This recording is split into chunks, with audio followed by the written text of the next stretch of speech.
The number of people killed during the onslaught of Typhoon Ompong, international name MANGKHUT, climbs to 81 Wednesday, September 19. The Philippine National Police or PNP says 70 people remain missing. For its part, the National Disaster Risk Reduction and Management Council or NDRRMC says the damage to agriculture from Ompong has ballooned to an estimated 14.3 billion pesos. This includes damage in the Ilocos region, Cagayan Valley, Central Luzon, Calabarzon, and the Cordillera Administrative Region or CAR. The NDRRMC also says the number of people affected by Ompong has risen to more than 1 million as of Wednesday morning, September 19.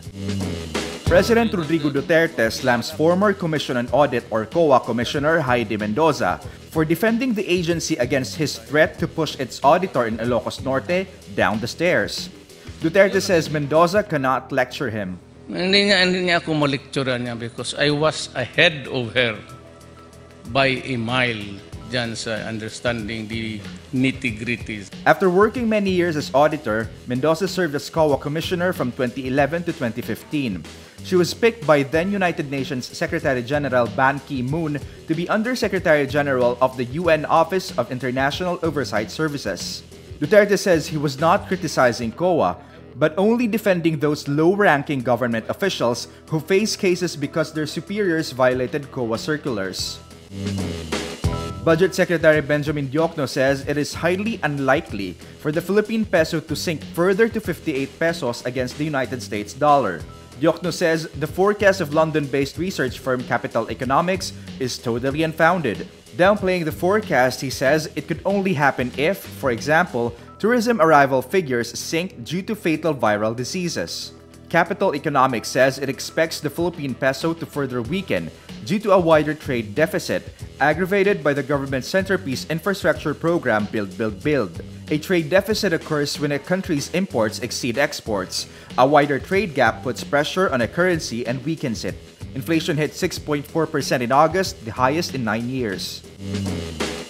North Korea's Kim Jong-un will soon make a historic visit to Seoul. Kim agrees to close a missile testing site in front of international inspectors as a rare inter-Korean summit unfolds in Pyongyang. Kim says he will travel to Seoul in the near future, while President Moon Jae-in says Kim's visit to Seoul could happen this year. The visit would be the first by a northern leader to Seoul since the end of the 1950-53 Korean War. The hostilities ceased with an armistice rather than a peace treaty, leaving the divided peninsula still technically in a state of war. The North and South leaders also agree on holding family reunions on a regular basis, work towards joining up road and rail links, and mount a combined bid for the 2032 Olympics.